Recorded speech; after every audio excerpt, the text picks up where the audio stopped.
సూత్రాలు మీ అందరికి నా వందనాలు. సంఘమైన మీ అందరికి నా వందనాలు చెల్లించుకుంటున్నాను. సమయ పాస్టర్ నా వందనాలు చెల్లించుకుంటున్నాను. ఈ పునరుద్ధాన దినం యేసుక్రీస్తు మన పాపముల కొరకు మరణించి తిరిగి లేచి తను కార్చిన రక్తం ద్వారా తాను మరణము జయించి తిరిగి లేవడం ద్వారా మనకు తెచ్చిన ఈ రక్షణను, ఈ భాగ్యాన్ని బట్టి మనం ఈరోజు ఈస్టర్ పండుగ జరుపుకున్న సందర్భంగా ఈ యొక్క రక్షణను గురించి, ఆయన మన కొరకు, మన పాపం కొరకు మరణించడం గురించి, ఈ లోకంలో అసలు మనకి పాపం ఎలా అంటింది, ఎలా వచ్చింది అన్న విషయాన్ని మనం కొంచెం ధ్యానం చేసుకుందాం. ఈ లోకానుసారంగా లేదా క్రైస్తవ్యం ఒక మతపరంగా చూసినప్పుడు ఇది చాలా సంతోషకరమైన దినమని, ఒక సెలబ్రేటివ్గా చాలా సెలబ్రేషన్స్ చేసుకుంటూ చేస్తారు. కానీ క్రైస్తవ విశ్వాసులుగా పరలోకానికి చేరేటువంటి ఆయన మార్గంలో నడిచి పరలోకంలో మనకంటూ ఒక స్థానాన్ని, లేకపోతే పరలోకంలో మనకంటూ ఒక సిటిజన్షిప్ని మనం పొందాలనుకున్నప్పుడు మనం ఏం చేయాలంటే, ఈ రక్షణను పొందుకోవడానికి నేనేం చేయాలి, ఈ రక్షణ నాకు ఎలా వస్తుంది, ఈ రక్షణను నేను పొందుకొని దానికోసం నేను ఏం చేయాలనే విషయాలు మనం తెలుసుకోవాలి. ఆ క్రమంలో మనం చూసినప్పుడు యేసుక్రీస్తు రావడానికి ఈ లోకంలోకి, యేసుక్రీస్తు ఈ లోకంలోకి వచ్చి మన కోసం మరణించడానికి, మన కోసం మరణించి ఆయన తిరిగి లేచి తద్వారా తన రక్షణ మనకు అందించడానికి, నిత్య జీవంలో మనల్ని ఏర్పాటు చేయడానికి 4 భాగాలు మనం చూస్తూ ఉంటాం. ఈ 4 భాగాలు ఒక్కసారి ధ్యానం చేసుకుందాం. మొట్టమొదటిది అతిక్రమము, రెండవది పరిహారము, మూడవది రక్షణ, నాలుగవది నిత్య జీవం. మళ్ళీ ఒకసారి చూద్దామండి. మొట్టమొదటిది అతిక్రమము, రెండవది పరిహారము, మూడవది రక్షణ, నాలుగవది నిత్య జీవం. మనం చూసినప్పుడు యేసుక్రీస్తు ఈ లోకాన్ని, అంటే ఈ భూమిని, ఆకాశాన్ని, దీంట్లో ఉన్న సమస్తాన్ని సృష్టించినప్పుడు, యేసుక్రీస్తు తన చేతులతో మంటి ద్వారా మానవుని సృష్టించినప్పుడు, యేసుక్రీస్తు మానవుల్లో ఉన్నటువంటి ఆదాములో ఉన్నటువంటి ఎముకను తీసి అవ్వను తయారు చేసినప్పుడు వాళ్ళకి ఈ లోకాన్ని లేదా ఈ భూమిని, దాని ఉన్న సమస్తాన్ని వారి ఆధీనంలో ఉంచి, మీరు ఈ తోటలో ఉండి మీరు వీటిని ఏలండి, మీరు వీటిని తినండి అని దేవుడు వాళ్ళకి ఒక ఆజ్ఞ ఇచ్చాడు. ఏంటంటే, మీరు ఉన్న ఈ ఫలాన్ని మాత్రం తినకండి. తోట మధ్యలో ఒక చెట్టు నాటి ఆ చెట్టుకు కాసిన ఫలాన్ని వాళ్ళకి తినొద్దని ఆజ్ఞ ఇస్తాడు. ఆజ్ఞ ఇచ్చినప్పుడు ఆదికాండంలో మనం చూసినప్పుడు సర్పం వస్తుంది. తను చాలా యుక్తి గలదై అవ్వను మోసం చేస్తుంది. తద్వారా అవ్వ ఆ పండును తింటుంది. తద్వారా మంచి చెడులు తెలుసుకునే జ్ఞానం వస్తుంది. తద్వారా ఏమొస్తుంది, వాళ్ళకి మరణం ప్రాప్తిస్తుంది. యేసుక్రీస్తు అంటే యెహోవా దేవుడు చాలా క్లియర్గా చెప్తాడు, మీరు ఈ పండు తిని దినమున నిశ్చయముగా చచ్చెదరు. మరణం ఎక్కడి నుంచి వచ్చింది మనకి? ఆది యందు ఆదాము ఆ పండు తినడం వలన మనకి మరణము ప్రాప్తించింది. అంతకుముందు మరణం లేదు. యేసుక్రీస్తు వాళ్ళని చేసినప్పుడు వాళ్ళకు ఒక 60 ఏళ్ళు లైఫ్ స్పాన్, లేకపోతే ఒక 100 ఏళ్ళు లైఫ్ స్పాన్, ఒక 500 సంవత్సరాలు లైఫ్ స్పాన్ అని చెప్పి మీరు ఇంతకాలం బ్రతుకుతారు అని చెప్పి వాళ్ళేమి యేసుక్రీస్తు సృష్టించలేదు. కానీ ఆయనతో నిత్య జీవంలో ఉండులాగున, ఆయనతో నిత్యము ఆయన సన్నిధిలో ఉండులాగున వారిని సృష్టించారు. కానీ ఎప్పుడైతే ఆదాము యేసుక్రీస్తు ఇచ్చిన ఆజ్ఞను ఎప్పుడైతే అతిక్రమించారో, ఆ ఆజ్ఞను అతిక్రమించి ఆ పండు తినడం ద్వారా వారికి వారే మరణాన్ని కొని తెచ్చుకున్నారు. ఇక్కడ మనం చూసినప్పుడు 2 విషయాలు గమనించాలి. ఒకటి ఆదాము అయితే, రెండవది వాళ్ళని పాపములు లాగినటువంటి సాతాను ఏం చేస్తుందంటే, దేవుడి సృష్టించినప్పుడు నువ్వు ఇంత సృష్టించావు, దీన్ని నేను నాశనం చేయగలను, దీన్ని నేను పాతాళంలో పడివేయగలను, దీన్ని నేను మొత్తానికే పాపములో దీనిని పడద్రోయగలను అని అనుకుంటుంది. అలా అనుకొని అవ్వను మోసం చేయడం, అవ్వ మోసపోయి తను తినడమే కాకుండా దాన్ని తీసుకెళ్లి ఆదాముకి ఇవ్వడం వల్ల వారి ఇద్దరి కనులు తెరవబడతాయి. వారి కన్నులు తెరవబడినప్పుడు వారికి మంచి చెడులు తెలుస్తుంది, వారికి సిగ్గు తెలుస్తుంది. ఈ లోకానుసారంగా మనం చూసినప్పుడు మనకి ఈ లోకంలో మనం ఏమనుకుంటామంటే మనిషికి నాగరికత అవసరం, మనిషికి మంచి చెడులు తెలియడం అవసరం అనుకుంటాం. కానీ దేవుని దృష్టిలో ఆయన ప్రణాళిక ప్రకారం ఈ లోకానుసారమైన కాకుండా, ఈ లోకంలో చెప్పేటువంటి నాగరికత కాకుండా ఆయన నిత్య జీవం మనకి ఇవ్వడానికి ఆయన ప్రణాళిక అయింది. ఆ ప్రణాళికను తప్పించి ఈ లోకానుసారమైన జీవితాన్ని మనకు అంటగట్టి తద్వారా వచ్చే మరణాన్ని కూడా సాతాను మనకు అంటగట్టింది. మరి దీని నుంచి మనకి రక్షణ కావాలి అంటే, దీని నుంచి ఈ ఈ ఈ అతిక్రమం నుంచి మనం విడుదల పొందాలి అంటే దానికి ఒకటే మార్గం, ఆ మరణానికి ఫుల్ స్టాప్ పెట్టాలి, దానికి తగినటువంటి పరిహారం చెల్లించాలి. ఆ పరిహారం చెల్లించడానికి ఎవరు ముందుకు వస్తారు, ఈ లోకంలోకి వెళ్ళి ఈ ప్రజలను ఎవరు రక్షిస్తారన్నప్పుడు ఇదిగో నేనున్నానని చెప్పి ఒక స్వరం వినపడుతుంది. ఆ స్వరమే మన ప్రభు అయిన యేసుక్రీస్తు. ఆదిలో ఆయన సృష్టించబడ్డాడు. ఈ లోక పునాదులు వేయక మునుపు, ఈ లోకంలో ఉన్నటువంటి ఏది సృష్టించక మునుపు ఆది యందు ఆయన యెహోవా దేవునితో ఉన్నవాడై ఉన్నాడు. ఆయన ఇదిగో నేనున్నాను, నేను వెళతాను, నా ప్రాణాన్ని పెడతాను అని చెప్పి ఆయన ఎంతో ప్రేమించి, అందుకే అంటాడు దేవుడు లోకమును ఎంతో ప్రేమించెను కాగా తన అద్వితీయ కుమారుని యందు విశ్వాసం ఉంచువాడు నశింపక నిత్య జీవం పొందినట్లు ఆయన అనుగ్రహించను. అంటే మన పాపముల కొరకు, మనం చేసిన అతిక్రమం కొరకు ఆయన మరణశిక్ష పొందున్నాడు. మనం ఒకసారి ఈ లోకానుసారంగా ఆలోచించినప్పుడు అపవాదం పాపం చేశారా అంటే, మనం ఈ లోకంలో పాపం అనుకున్నది ఏది కూడా వాళ్ళు చేసి ఉండలేదు.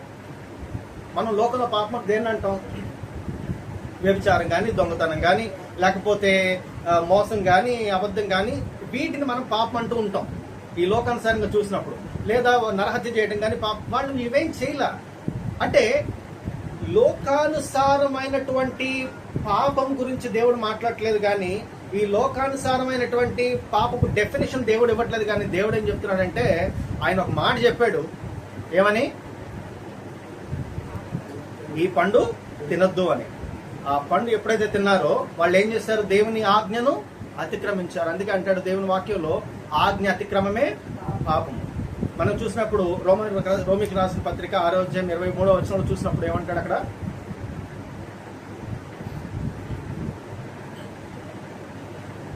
రోమిలకు రాసిన పత్రిక 6వ అధ్యాయము 23వ వచనం.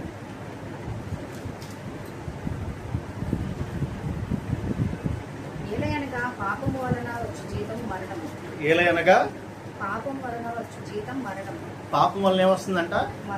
మరణం. మనం చూసినప్పుడు ఆజ్ఞ అతిక్రమమే పాపము, పాపం వలన వచ్చు జీతము మరణము. మొట్టమొదటిది మనం చేసింది అంటే అపవాదం చేసింది, మనకి పాపం మరణం రావడానికి కారణం అతిక్రమం. మనం ఎప్పుడైతే అతిక్రమము జరిగిందో, దేవుని ఆజ్ఞను ఎప్పుడైతే అతిక్రమించారో దాని ద్వారా పాపం లోకంలోకి వచ్చింది. ఆ పాపం ద్వారా మరణం లోకంలోకి వచ్చింది. ఆ మరణానికి పరిహారం యేసుక్రీస్తు మాత్రమే. అందుకే ఆయన యోహాను సువార్త 1వ అధ్యాయం 29వ వచనం చూసినప్పుడు,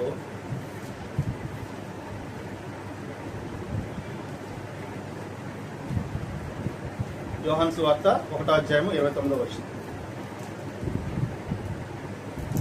ఆమె ఆ మాటకు బహుగా తొందరపడి ఈ శుభవచనం ఏమిటో అని ఆలోచించుకొనుచుండగా దూత, మరియా భయపడకు, దేవుని వలన నువ్వు కృప పొందితివి, ఇదిగో నీవు గర్భము ధరించి కుమారుని కని ఆయనకు యేసు అని పేరు పెట్టుదువు, ఆయన గొప్పవాడై సర్వోన్నతిని కుమారుడు అనబడును, ప్రభు అయిన దేవుడు ఆయన తండ్రి అయిన దావీదు సింహాసనమున ఆయనకిచ్చును, ఆయన యాకోబు వంశస్థులను యుగ యుగములను ఏలును, ఆయన రాజ్యము అంతము లేనిదై ఉండునని ఆమెతో చెప్పాను. అందుకు మరియా, యోహాను సువార్త 1వ అధ్యాయము 29వ వచనం అండి. మరునాడు యోహాను యేసు తన యొద్దకు రాగా చూచి, ఇదిగో లోక పాపమును మోసుకొని పోవు దేవుని గొర్రెపిల్ల. ఎవరండి? లోక పాపమును మోసుకొని పోవు. ఎవరిని చూసి అంటున్నాడు? యోహాను యేసు తన యొద్దకు రాగా. యోహాను యేసు తన దగ్గర రావడం చూసి ఏమంటున్నాడంటే, ఇదిగో లోక పాపములను మోసుకొని పోవు దేవుని గొర్రెపిల్ల. దేవుని గొర్రెపిల్ల అనగా యేసుక్రీస్తు ఈ లోకంలోకి వచ్చినప్పుడు కన్య మరియ గర్భంలో ఆయన జన్మించి ఈ లోకంలోకి వచ్చి దేనికోసం వచ్చాడు యేసుక్రీస్తు? మన పాపమును పరిహరించడానికి, లోక పాపములను మోసుకొని పోవు గొర్రెపిల్ల. మనం ఒకసారి ఆలోచించినప్పుడు, ఒకవేళ పాపము అనగా మనం చేసిన మన క్రియలు అయితే యేసుక్రీస్తు మరణం పొందినప్పుడు అప్పటి వరకు ఉన్న వాళ్ళ పాపాలే పోవాలి కదా. శాఖల వాళ్ళకి మనం బట్టలు వేస్తే ఇవాటి వరకు ఏదైతే బట్టలు మనం ఇప్పి వేస్తామో వాటినే ఉతుకుతారు కదా. రేపు నేను విడవబోయే బట్టలు వాళ్ళు ఇవాళ ఉతకలేరు కదా. వాళ్ళు రేపు నేను లేకపోతే 10 రోజుల తర్వాత నేను విడిచిన బట్టలు వాళ్ళు ఈరోజు ఉతకగలరా? అది సాధ్యం అవుతా? మన పాపము పరిహారము అనేది లోకానుసారంగా చూసినప్పుడు, ఈ లోకంలో మన జ్ఞానాన్ని బట్టి చూసినప్పుడు మనం చేసే పనులు కాదు కానీ పాపము అనగా మనకు సంక్రమించినటువంటి ఆదియందు ఆదాము అవ్వలు ఏదైతే చేశారో దాని ద్వారా అతిక్రమము మనకి సంక్రమించింది. ఆ అతిక్రమము అనే బాండేజ్ ని, ఆ అతిక్రమము ద్వారా వచ్చిన పాపమును, దాని ద్వారా వచ్చిన మరణాన్ని బ్రేక్ చేయడానికి దేవుడు వచ్చాడు. ఇది ఈ రోజు నువ్వు నేను పాపంలో ఉన్నాము, ఈ రోజు లోకంలో పాపం ఉందంటే కారణం అప్పటి నుంచి వచ్చిందే. అసలు అవ్వాదాము భూమి మీదకి త్రోసివేయబడ్డ కారణం, దాన్ని మన ఏదైనా తోట నుంచి వెలివేయబడ్డ కారణం వాళ్ళు చేసిన అతిక్రమం, తద్వారా వాళ్ళకి సంక్రమించిన పాపము, తద్వారా వాళ్ళకి వచ్చిన మరణపు శిక్ష. ఆ మరణం అనే బాండేజ్ లో వచ్చినప్పుడు ఆ లీనేజ్ లో వచ్చిన ప్రతి ఒక్కరు కూడా అదే పాపంలో పడి ఉంటారు. అదే చైన్ ని కంటిన్యూ చేస్తూ ఉంటారు. ఆ చైన్ ని బ్రేక్ చేయడానికి యేసుక్రీస్తు వచ్చాడు. ఆ చైన్ ఎప్పుడైతే బ్రేక్ చేశాడో యేసుక్రీస్తు కూడా మళ్ళీ అవ్వ ఆదాములు వాళ్ళ పుట్టినటువంటి స్త్రీ పురుషులకు పుట్టినటువంటి సంతానంగా కాకుండా పరిశుద్ధాత్మ ద్వారా మరియ గర్భం పుట్టడం ద్వారా దేవుడు ఫస్ట్ ఆ చైన్ అనే దాన్ని బ్రేక్ చేశాడు. ఆయన మాత్రమే, పరిశుద్ధమైన రక్తం ద్వారా మాత్రమే ఇది పరిహరించబడుతుంది. ఎప్పుడైతే ఈ లోకానుసారంగా లోకంలో ఉన్నటువంటి గొర్రెల చేతైనను మేకల చేతైనను ఇంక దేని రక్తం ద్వారానైనా మనకు పాప పరిహారం లేదు, కానీ నిష్కల్మషమైన దేవుని రక్తము చిందించడం ద్వారా మాత్రమే మనకు రక్షణ. మనము చేసిన పాపమును బట్టి, మనము చేసిన అతిక్రమములను బట్టి యేసు తనను తానే గొర్రె పిల్లగా ఈ లోకంలోకి తనను తానే తెచ్చుకున్నాడు. ఆయన మన పాపములు మోసుకొని పోవడానికి, మన పాపములను రక్షించడానికి ఆయన ఈ మన పాప పరిహారార్థమైనటువంటి శ్రమను, ఆ బలిని తనను తాను మీదే వేసుకున్నాడు. అందుకే మనం చూసినప్పుడు యెషయా గ్రంథము 53వ అధ్యాయము 5వ వచనం చూసినప్పుడు,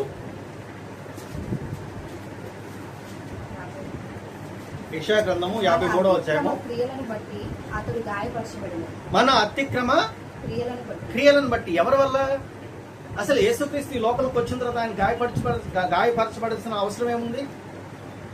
ఆయన అంతగా గాయపరచబడ్డాడు అంటే, ఆయన అంతగా రక్తం చిందించాడు అంటే, ఆయన శ్రమలు అనుభవించాడు అంటే అది మన అతిక్రమములను బట్టి అది తన మీద తాను వేసుకున్న విధానం. అందుకే అంటాడు, అయ్యా ఈ గిన్నె నా నుంచి తొలగించు నీ చిత్తమైతే. అంటే ఏంటి? యేసుక్రీస్తు తనకు తెలుసు ఈ లోకంలో తను మన పాపము కొరకు మరణించడానికి వచ్చాడని. యేసుక్రీస్తుకు తెలుసు ఈ లోకంలో తను సిలువ వేయబడాలని. ఆ శిలువ ద్వారా మాత్రమే, ఆయన పొందిన శ్రమల ద్వారా మాత్రమే, ఆ దెబ్బల ద్వారా మాత్రమే, ఆయన కార్చినటువంటి రక్తం ద్వారా మాత్రమే, ఆ శిలువలో ఆయన ప్రాణం పెట్టడం ద్వారా మాత్రమే మనకు రక్షణ వస్తుందని యేసుక్రీస్తుకు తెలుసు.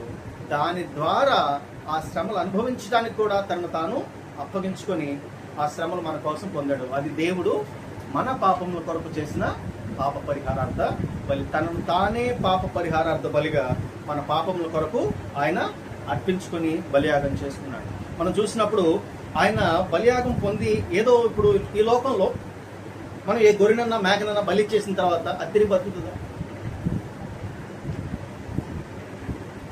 తిరిగి బతకదు.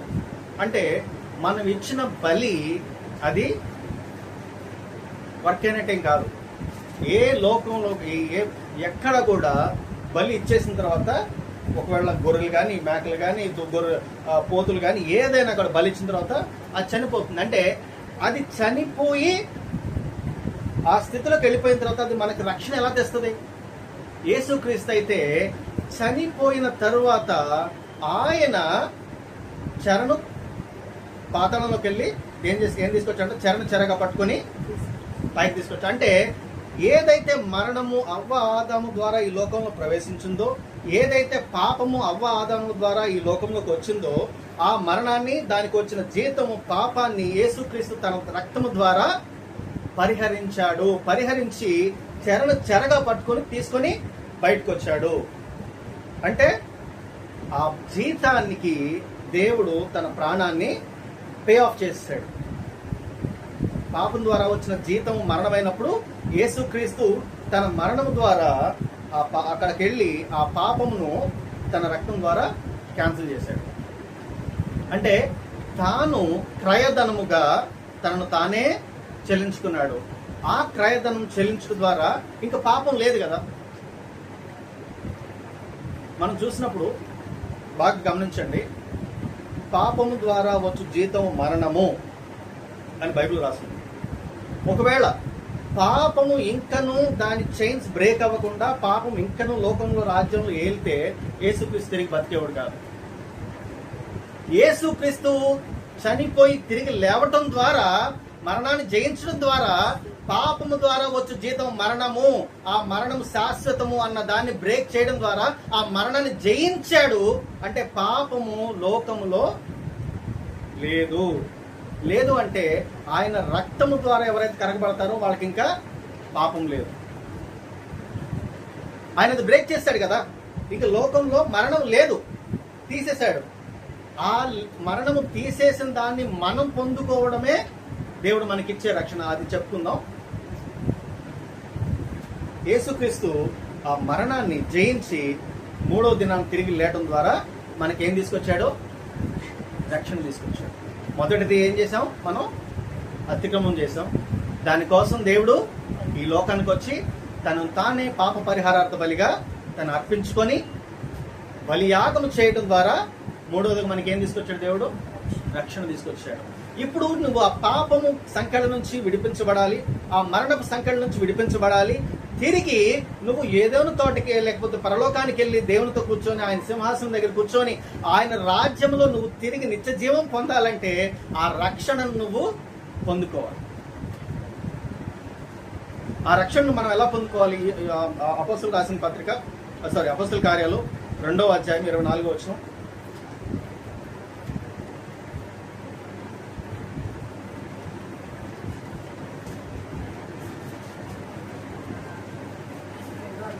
మరణము 2వ అధ్యాయం 24వ వచనం. మరణము ఆయనను బంధించి ఉంచుట అసాధ్యము గనుక దేవుడు మరణ వేదనను తొలగించి ఆయనను లేపెను. ఏంటండి ఇక్కడ? మరణము ఆయనను బంధించి ఉంచుట అసాధ్యము. ఎందుకు? ఎప్పుడైనా ఎవరైనా మనం బంధించినప్పుడు మనం గెలిచామనడానికి రుజువు ఏంటి? ఆ బంధకాలను మనం జయించినప్పుడు, వాటిని చీల్ చేసినప్పుడు, లేదా వాటిని బ్రేక్ చేసినప్పుడు మాత్రమే మనం జయించామని రుజువు. మరణము యేసుక్రీస్తుని నేను చంపేశాను, ఇదిగో ఈ లోకంలో పాపం వచ్చింది, ఆ పాపం ద్వారా దానివల్ల వచ్చిన జీతం మరణం వచ్చింది, ఆ మరణం యేసుక్రీస్తు కూడా వచ్చింది, యేసుక్రీస్తు చనిపోయాడు అని మరణం సంతోషించలేకపోయింది. ఎందుకంటే యేసుక్రీస్తు మరణాన్ని జయించాడు. ఆయన ఆ పాపము తద్వారా వచ్చిన మరణము యేసుక్రీస్తును బంధించలేకపోయింది, కానీ యేసుక్రీస్తు మరణాన్ని జయించి తిరిగి లేచాడు. అదే పునరుద్ధానం. ఆ పునరుద్ధానంలో నువ్వు నేను పాలు పంచుకోవడమే మనకి దేవుడిచ్చిన రక్షణ. ఆ రక్షణ పొందాలంటే మనం ఇంకో వాక్యం చూద్దామండి. రోమీయులకు రాసిన పత్రిక 4వ అధ్యాయము 25వ వచనం. రోమీయులకు రాసిన పత్రిక 4వ అధ్యాయం 25వ వచనం. ఆయన మన అపరాధముల నిమిత్తము అప్పగింపబడి మనము నీతిమంతులుగా తీర్చబడుటకై లేపబడి. దేనికోసం? నీతిమంతులుగా తీర్చబడుట. ఎందుకు అప్పగించబడ్డాడంట? మన అపరాధముల నిమిత్తమై అప్పగించబడి. అంటే పాపం వచ్చిన తర్వాత తుచ్చి పాపం లేదు అని దేవుడు అనలా. నీవు పండు తినడం నిజం, ఆ పండు తినడం ద్వారా నీకు పాపం జరగడం నిజం, ఆజ్ఞ అతిక్రమణ పాపం కాబట్టి నువ్వు ఆజ్ఞ అతిక్రమించావు కాబట్టి ఆ పాపం ద్వారా వచ్చే జీతం మరణం నిజం. ఆ నిజాన్ని, ఆ మరణాన్ని జయించాలంటే యేసుక్రీస్తు చనిపోవడం కూడా నిజమే. అందుకే ఆయన సమాధిలో పెట్టబడినప్పుడు సమాధిలో పెట్టాల్సిన కారణం ఏంటి? యేసుక్రీస్తు చనిపోయి వెంటనే లెగొచ్చు కదా. అంటే ఆయన మరణము ఈ లోకంలో యేసుక్రీస్తు నిజంగానే మన పాపం కొరకు చనిపోయాడని రుజువు. సమాధిలో పెట్టబడి తిరిగి లేచేయడం ద్వారా మరణాన్ని జయించాడని రుజువు. ఆ మరణం జయించడం ద్వారా మాత్రమే మనకు రక్షణ. యేసుక్రీస్తు మరణాన్ని జయించడం ద్వారా మనకి రక్షణ కలుగజేశాడు. ఎఫెసీయులకు రాసిన పత్రిక 2వ అధ్యాయం 5వ వచనం చూసినప్పుడు,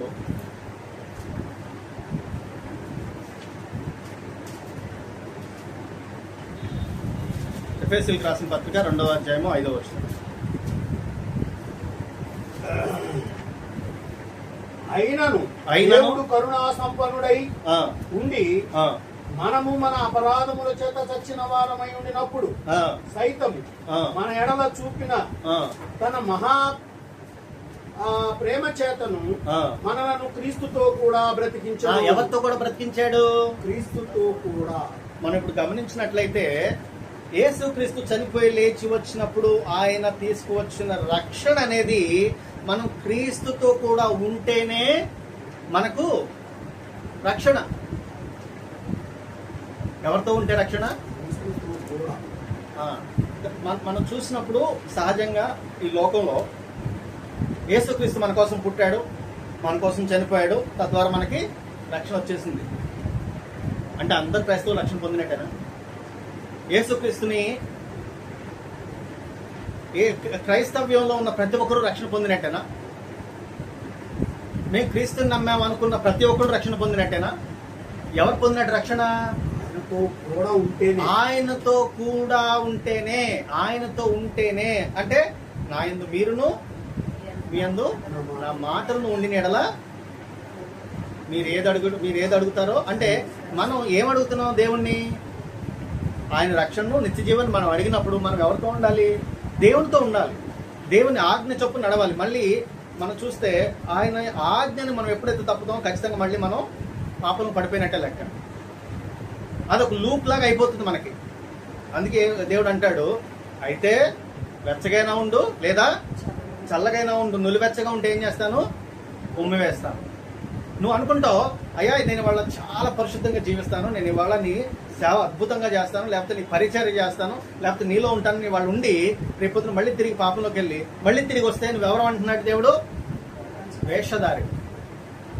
నువ్వు సంఘంలో ఉన్నంతసేపే, వాక్యంలో ఉన్నంతసేపే, సంఘం నలుగురు చూస్తున్నంతసేపే నీ క్రియలు బాగుండి, నీ ఒంటరిగా ఉన్నప్పుడు లేదా నీ జీవితం నువ్వు జీవించేటప్పుడు ఎవరు నిన్ను చూడదనుకున్నప్పుడు నువ్వు పాపం చేస్తే ఎవరివి? నువ్వు వేషధారి. అందుకే అంటాడు దేవుడు, వేశ్యను క్షమిస్తాను కానీ వేషధారిని క్షమించను అంటాడు.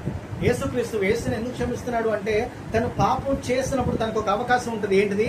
అయ్యా నా పాపం అని ఒప్పుకోవడానికి, దాన్ని విడిచిపెట్టడానికి, తిరిగి రక్షణ పొందడానికి తనకు అవకాశం ఉంటుంది. కానీ నువ్వు ఎప్పుడైతే ప్రజలు చూస్తుండగా, ఎప్పుడైతే నలుగురు చూస్తుండగా నీ క్రియలు ఒకలాగా, నువ్వు ఒక్కడే ఉన్నప్పుడు ఒకలాగా ఉన్నదో, నువ్వు దేవుని దృష్టికి ఏమైపోతున్నావు? వేషధారి అయిపోతున్నావు. నీకు అవకాశం ఇచ్చినా, దేవుని వాక్యం తెలిసినా, మారు మనసుకి నీకు అవకాశం వచ్చినా నువ్వేం చేస్తున్నావు అంటే దాన్ని దుర్వినియోగం చేసుకుంటున్నావు. అంటే ఈ లోకానుసారంగా నలుగురు చూడడానికి నీ భక్తిగా ఉంటుంది, కానీ దేవునికి ఇష్టమైన భక్తిగా మన భక్తి ఉండట్లేదు. దేవునికి ఇష్టం లేకుండా నువ్వు భక్తిగా జీవించాలని నువ్వు అనుకుంటుంటే, దేవునికి ఇష్టం లేకుండా నేను రక్షణ పొందానని నువ్వు అనుకుంటుంటే, దేవునికి ఇష్టంగా జీవించకుండా ఈ లోకంలో ఆయన నా కొరకు మరణించాడు, నేను ఆయనతో జీవిస్తున్నాను, లేకపోతే ఆయన పరలోక రాజ్యానికి నేను వెళ్తాను అనుకుంటుంటే అది అంతా వట్టి భ్రమ.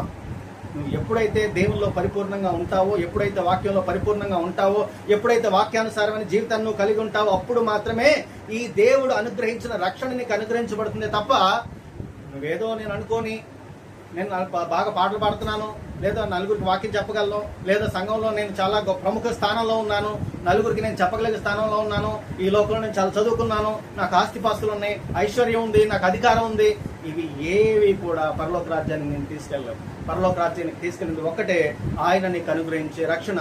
అది కూడా నువ్వు యేసుతో ఉంటేనే, అది కూడా నువ్వు యేసుకు అనుకూలంగా జీవిస్తేనే, అది కూడా యేసుకు నువ్వు అనుకూలంగా ఆయన మార్గం నడిస్తేనే, వాక్యానుసారంగా నడిస్తేనే, అది కూడా ఆయన ఆజ్ఞలను అతిక్రమించకుండా నువ్వు జీవిస్తేనే.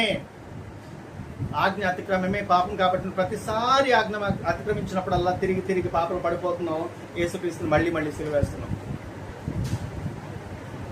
మన పాపముల కొరకు యేసుక్రీస్తు ఒకసారి చనిపోయాడు, మరణాన్ని జయించి తిరిగి లేచి మనకి రక్షణ అనుగ్రహించాడు. కానీ మనం ఏం చేస్తున్నామంటే ఆయన ఇచ్చిన రక్షణను పొందుకున్నప్పటికీ కూడా తిరిగి పాపంలో పడిపోయి యేసుక్రీస్తుని ప్రతిరోజు మళ్ళీ మళ్ళీ సిలువేస్తాం. ఒకసారి జ్ఞాపకం చేసుకుందాం. యేసుక్రీస్తు ఇచ్చిన రక్షణ నేను పొందుకొని దానికి తగిన జీవితాన్ని నేను జీవిస్తున్నానా? యేసుక్రీస్తు నాకు రక్షణ ఇచ్చాడు, నా కొరకే మరణించాడు, నా కొరకే తిరిగి లేచాడు. ఆయన తిరిగి లేవడం ద్వారా ఈ లోకంలో నిత్య జీవాన్ని నా కోసం అనుగ్రహించాడు.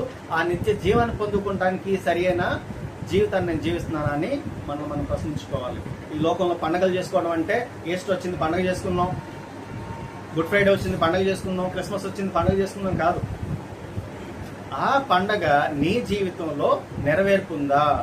ఈస్టర్ అంటే ఆ పునరుద్ధానం, నీవు ఈ లోకంలో చనిపోయి యేసుక్రీస్తులో తిరిగి జన్మించిన అనుభవం నీ జీవితంలో సఫలీకృతం అవుతుందా? అది నీ జీవితంలో ఆచరణాత్మకంగా, అది నీ జీవితంలో తిరిగి పునరుద్ధానపు అనుభవం నీ జీవితంలో నీకుందా? పునరుద్ధానం మనం చాలాసార్లు అనుకుంటాం, పునరుద్ధాన దినం సన్నిధిలోకి వచ్చాం, యేసుక్రీస్తు తిరిగి లేచాడు అని మనం అనుకుంటాం. కానీ పాపంలో చనిపోయి తిరిగి లేచిన నువ్వు పునరుద్ధానుడైన యేసుక్రీస్తుని కలిగి జీవిస్తే ఆయన పునరుద్ధానంలో నీకు కూడా పాల్పొందు. అందుకే అంటాడు, పాపంలో మీరు ఇంకనూ చనిపోయిన వారు ఎందుకంలో ఒకసారి చదువుదామన్న వచనం. పాపంలో అయినను దేవుడు కరుణా సంపన్నుడై ఉండి మనము మన అపరాధముల చేత చచ్చిన వారమై ఉండినప్పుడు సైతము మన ఎడల చూపిన మహా ప్రేమ చేత మనలను క్రీస్తుతో కూడా బ్రతికించెను. ఇక్కడ గమనించండి ఒక విషయాన్ని. యేసుక్రీస్తు మనం ఇంకనూ చచ్చిన వారమై ఉన్నప్పుడు, ఆల్రెడీ చచ్చిపోతే నీకు రక్షణ ఎందుకు? మనం ఇంకనూ చచ్చిపోయిన వారమై ఉండగా అంటే చనిపోయిన వాళ్ళ గురించి మాట్లాడుతున్నాడా? దేవునిలో చనిపోయిన వారు. ఆ పాపం ద్వారా వచ్చిన మరణము, ఆ చనిపోయినటువంటి ఆ మరణపు అపరాధపు వాసన ఇంకా నువ్వు కలిగి ఉండబట్టి, ఆ ఆజ్ఞ అతిక్రమం ద్వారా వచ్చిన పాపము నువ్వు ఇంకా మోస్తుండబట్టి ఇంకా నువ్వు చచ్చిన వాడిగా ఉన్నావు. ఈ లోకానుసారంగా బ్రతుకుండొచ్చు, కానీ ఆయన రాజ్యానుసారంగా మనం చనిపోయిన వారికి ఆయన రాజ్యంలో చనిపోయిన వారు అంటే మళ్ళీ మనం అనుకుంటాం అంటే ఈ లోకం చనిపోయిన ఎవరు వాటిని అక్కడికి వెళ్ళరాని. ఆత్మీయంగా చనిపోయిన వాళ్ళకి దేవుని రాజ్యంలో చోటు లేదు. అందుకే అంటాడు, మీరు ఇంకనూ చనిపోయిన వారై ఉండగా ఆయన మరణం ద్వారా తిరిగి లేవడం ద్వారా వచ్చిన రక్షణ. మరొకసారి చదవమ్మది. అయినను దేవుడు కరుణా సంపూర్ణై ఉండి మనం మన అపరాధముల చేత చచ్చిన వారమై ఉండినప్పుడు సైతము మన ఎడల చూపిన తన మహా ప్రేమ చేత మనల్ని క్రీస్తుతో కూడా బ్రతికించండి. కృప చేత మనకి రక్షించబడతాం. ఈ లోకంలో మనం చాలాసార్లు అనుకుంటాం, యేసుక్రీస్తు రక్షణ పొందాలంటే ఏం చేయాలి, పరలోకం వెళ్ళాలంటే ఏం చేయాలంటే చాలా క్లియర్గా యేసుక్రీస్తు చెప్తుంటాడు, అన్ని సమస్తాన్ని వదిలిపెట్టి నన్ను వెంబడించమంటాడు. అదేంటి సమస్తాన్ని వదిలిపెట్టడం ఏంటి? సమస్తాన్ని వదిలిపెట్టి దేవుని అనుసరించడం ఏంటి? ఆలోచన చేసినప్పుడు దేవుడు అంటాడు ఇంకొక చోట, అయ్యా కైసరికి మనం కప్పం కట్టాలి అడుగుతున్నాడు, మరి ఏం చేయాలి అని అంటే ఏమంటాడు యేసుక్రీస్తు? కైసర్వి కైసర్ది ఏంటిది, దేవునిది ఏంటిది? ఈ లోకానుసారమైన ధనం ఎవరిది? కైసరుది. ఆత్మానుసారమైనటువంటి క్రియలు ఎవరివి? దేవునివి. అంటే ఈ లోకంలో ఈ లోకానుసారమైనటువంటి విషయాల గురించి దేవుడు మాట్లాడట్లేదు కానీ, ఈ లోకానుసారమైన జీవాన్ని గురించి దేవుడు మాట్లాడట్లేదు కానీ, ఈ లోకానుసారమైనటువంటి ఆస్తిపాస్తులు ఐశ్వర్యాల గురించి దేవుడు మాట్లాడట్లేదు కానీ, దేవుడు దేని గురించి మాట్లాడుతున్నాడు? ఆత్మీయానుసారమైనటువంటి జీవితం గురించి, ఆ క్రియల గురించి మాట్లాడుతున్నాడు. ఆత్మీయంగా నువ్వు ఎప్పుడైతే ఉంటావో, ఆత్మానుసారమైన జీవితం నువ్వు ఎప్పుడైతే జీవిస్తావో, అంటే దేవుని ఆనుకొని నువ్వు ఎప్పుడైతే జీవిస్తావో నీకు రక్షణ వస్తుంది. ఆ రక్షణ నీ శరీర క్రియలను బట్టి కాదు కానీ, నీ శరీరంలో చేసేటువంటి పనుల వల్ల కాదు కానీ, లేకపోతే ఈ శరీరానుసారంగా నీకున్న అర్హతలను బట్టి కాదు కానీ, ఈ శరీరానుసారంగా నీకున్నటువంటి క్వాలిఫికేషన్స్ బట్టి, నీ వర్తినెస్ని బట్టి కాదు కానీ, ఆయన ఉచితమైన కృప ద్వారా మాత్రమే నీకు అనుగ్రహించబడుతుంది. మనం ఎప్పుడైతే ఆయన కృపను పొందుకోవడానికి మనం ఆయన సన్నిధిలో మోకరించి వేడుకుంటామో అప్పుడు మాత్రమే ఆ రక్షణ నీకు అనుగ్రహించబడుతుంది. మనం చాలాసార్లు అనుకుంటాం, నేను క్రైస్తవుని కాబట్టి నేను పరలోకి వెళ్తాను, లేకపోతే నేను బాప్తిస్మం తీసుకున్నాను కాబట్టి పరలోకి వెళ్తాను, లేకపోతే నేను ఆయన సేవ చేస్తున్నాను కాబట్టి పరలోకి వెళ్తాను, లేకపోతే నేను చర్చిలో పాలు పొందులు పొందుతున్నాను, లేకపోతే నేను చర్చిలో మెంబర్ని కాబట్టి పరలోకి. వీటిని బట్టి నువ్వు పరలోకి వెళ్ళవు. కానీ ఎప్పుడైతే నిజమైన మారు మనసు పొంది, నువ్వు ఎప్పుడైతే పాపక్షమాపణ పొంది, ఎప్పుడైతే దేవుడిచ్చే నీ రక్షణను నీవు పొందుకుంటాకి ఆయనలో జీవిస్తావో అప్పుడు మాత్రమే ఆ రక్షణ నీకు అనుగ్రహించబడుతుంది. అది దేవుడు ఇచ్చేదే తప్ప నువ్వు పొందుకునేదో, నువ్వు కొనుక్కునేదో, లేకపోతే నువ్వు తీసుకునేదో మాత్రం అది దేవుడు నీకు అనుగ్రహించాలి. అంటే నీ ప్రవర్తన దేవునికి నచ్చాలి. ఎవరికి నచ్చాలి? ప్రవర్తన అంటే నలుగురు తిండి పెట్టడం, నలుగురు బట్టలు పెట్టడం, లేకపోతే ఈ లోకంలో చేసేటువంటి ఈ క్రియలు కాదు కానీ ఆత్మానుసారమైనటువంటి క్రియలు. అందుకే అంటారు మారు మనసుకు తగిన క్రియలు. మారు మనసు అంటే ఈ లోకం నుంచి నువ్వు దేవుని వైపు తిరిగిన తర్వాత, నువ్వు మారు మనసు పొందిన తర్వాత నీ మారు మనసుకు పొందిన క్రియలు ఆత్మానుసారమైన క్రియలు చేస్తేనే దేవుడు నీకు రక్షణ అనుగ్రహించే దేవుడు అన్నాడు. ఆ తర్వాత నేను రక్షణ పొందాను, తర్వాత ఏం కావాలి మనకి? రక్షణ పొందిన తర్వాత అసలు మనం రక్షణ పొందుతాం. రక్షణ పొందిన తర్వాత మనకు కావాల్సింది 4వ విషయం ఏం చెప్పాను నేను? రక్షణ పొందిన ప్రతి ఒక్కరు నిత్య జీవం కోసమే కదా, దానికోసం ఎదురు చూస్తున్నాం కదా. మరి నిత్య జీవం పొందాము, నిత్య జీవం పొందాలంటే మనం ఏం చేయాలి?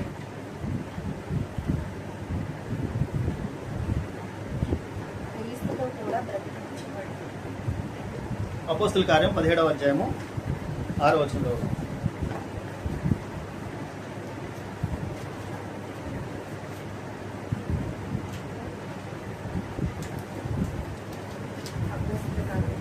అపోస్తలుల కార్యము 17వ అధ్యాయము 6వ వచనం.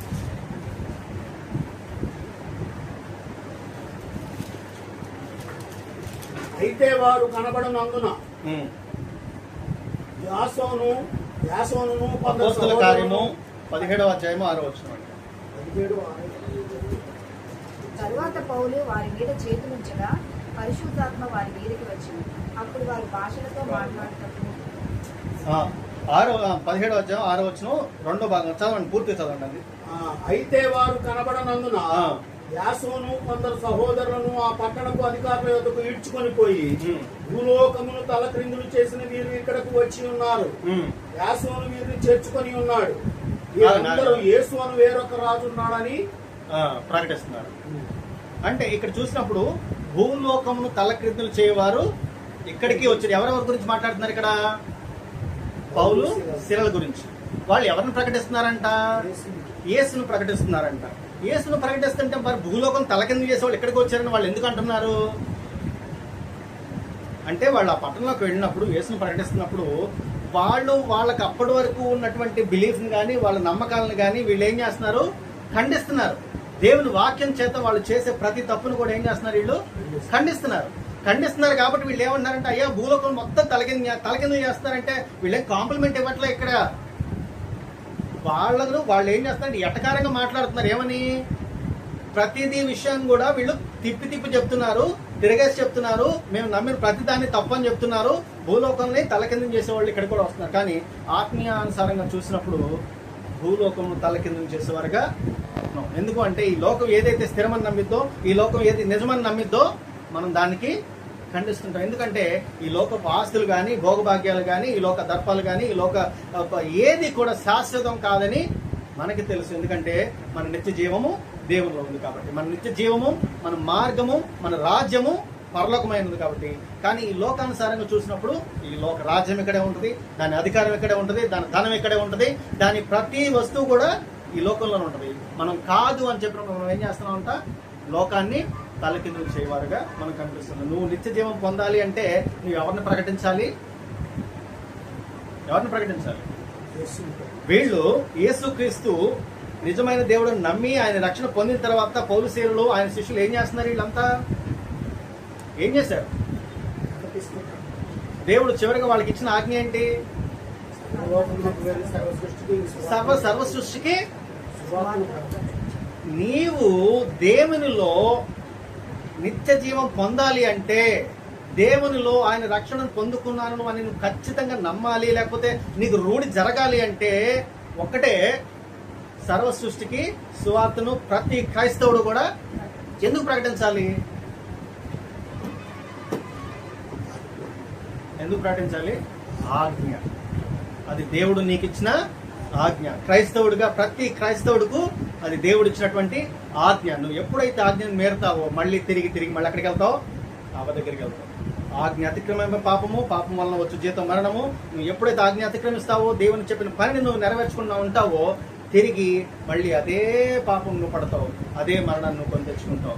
యేసుక్రీస్తు నిత్య జీవం నీకు పొందాలి అంటే, యేసుక్రీస్తు ఇచ్చినటువంటి రక్షణ నువ్వు ఒడిసి పట్టుకోవాలి అంటే, యేసుక్రీస్తు ఇచ్చినటువంటి ఈ కృపను నువ్వు పొందుకొని ఆ కృపలో జీవిస్తూ పరలోక రాజ్యం చేరాలి అంటే ఆజ్ఞ అతిక్రమించకుండా జీవించాలి.